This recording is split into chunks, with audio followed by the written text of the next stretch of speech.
What up? I got Naskin here with me. This ain't a diss song, but yeah, you know what it is. I'm a cheesehead, y'all niggas cheese whiz. Pittsburgh Steelers, that's nothing. That Super Bowl ring, that's nothing. Pull up in your town when you. How much does that factor into your decisions that you make? Like when you decided to go for it at the end of the half against Carolina, we were debating Ron Rivera's 2-point conversion decision. Like, how do you utilize those as you're making decisions in the game?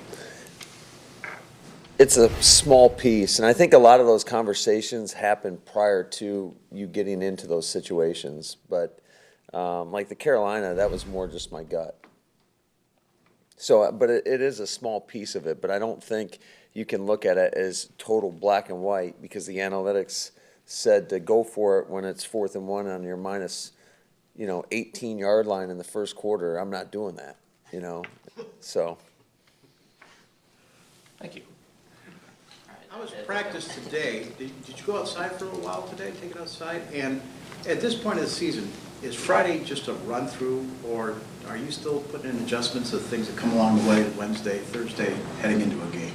Yeah, we had a good practice today. We started off indoors and then we went outdoors just to, get on the grass. That was the main reasoning. I think the weather here is going to be a little colder than it is in San Francisco, but no, Friday is still, there's still parts of the game plan that you're implementing. So it's not just go out there and walk through. There's a lot of stuff to implement and as well as clean up.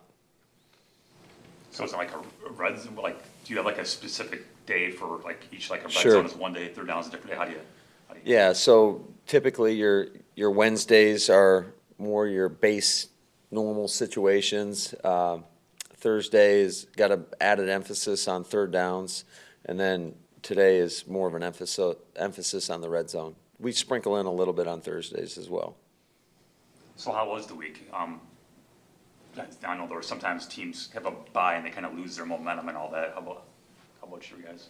Yeah, I think our guys are locked in. They're focused. They're ready to go. They know what we have in front of us, and we know we have a great football team that we're about to go play. And so, but I like our approach. I like our mindset.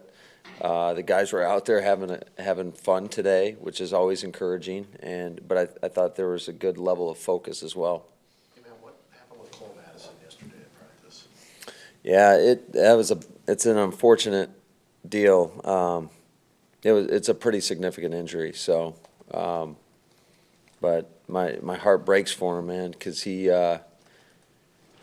comes to work every day. He works hard and he's getting better, and it's just one of those bad injuries. He's going to have to have surgery then, I tell you. Yeah, more than likely, yeah. Matt, as you watch Devontae now with some games under his belt since the injury and then having the bye week, how much closer to Devontae does Devontae look to you? Yeah, he looks really good. I'm sure there's still some discomfort there for him, but he doesn't complain about it. He just goes out and we're trying to be smart with him at the same time and not try to put too much stress on his foot. So, but he's looked well. This is probably 15 minutes worth of questions here, but how do you build chemistry? A lot of the veteran guys talked about it this week, the chemistry and everyone's having fun. How do you do that? That's a great question. I think it comes down to, are you talking about in terms of our team, how they interact, or are you talking about on the field? Mostly we're talking about interaction and stuff, and yeah, it translates to the field. I think it is more or less what type of people do you have in that room, and we've got a lot of people that enjoy each other, and I think it also makes it. It also makes it easier when you're winning. It makes it more fun. There's no doubt about that. But I do think it speaks to the character of our guys.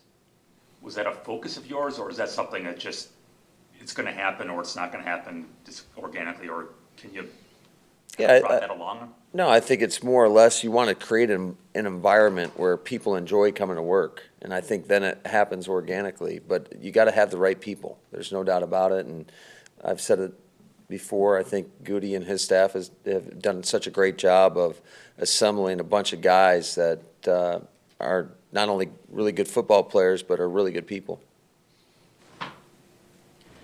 Matt, you told the San Francisco guys that you texted Robert, and then when Shanahan talked to us, he said that he loves to mess with you. Has he messed with you in any way this week? And what has he kind of done in the past? I mean, since you guys are such good friends, how much grief do you give each other? Yeah, we're always, it's a constant jab back and forth. But no, I texted Saleh earlier this week on Monday. I said, I asked him to give me a call because I had a couple questions about his defense. So,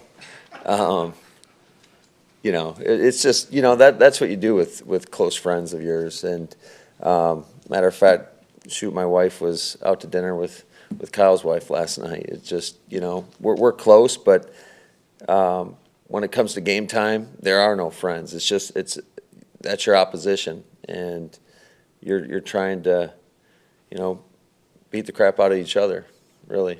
So you make friends throughout this business, you know, everywhere, right? I mean, I'm sure every staff you play, there's some guy you know, or maybe depending on how close you are, but this really is different. I mean, this is, you know, Ron used the phrase friend, family.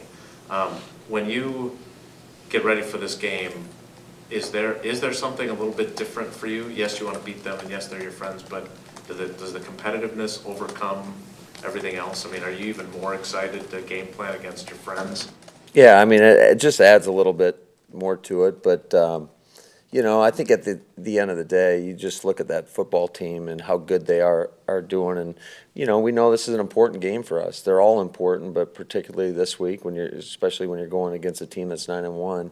But you know, I'm glad I went through this in LA when we played San Francisco, because it was a little bit different for me. I had worked with a lot of these guys for a long time, and then, you know, I have my brother there. I've got Mike McDaniel, who I worked with for a long time, obviously Kyle, Robert, everybody knows our relationship, but I kind of got that out of the way in LA, and so it'll feel different this time around.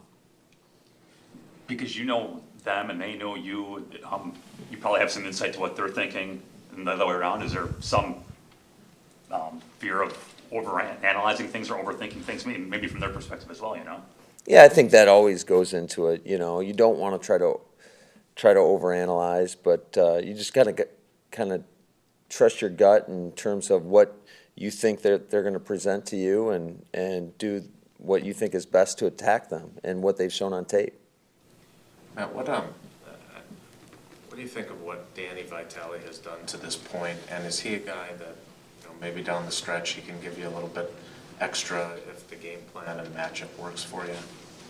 Yeah, I'm really excited about Danny because I think he's done an excellent job in both the run game and as an element out of the backfield as a receiver. So again, another great guy that brings it every day, and he also adds a lot of value to our special teams. So really excited to have Danny. Where do you think Jace is at after getting his feet wet a little bit and being back in the mix? Yeah, Jace he's been improving each and every day, and I know that's part of the reason he's earning our trust, and he's done a great job. And I think Justin Outen's done a great job. I think having the veterans in that room has really helped him. But what's impressed me most about him is I can tell the game's not too big for him. He'll go in there. You know, he's got some dirty jobs where we ask him to cross-sift defensive ends or whatever, and he's willing to do that, and he's done a good job of doing that.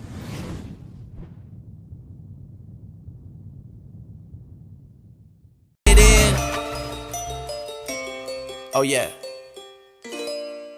Young Moolah, baby.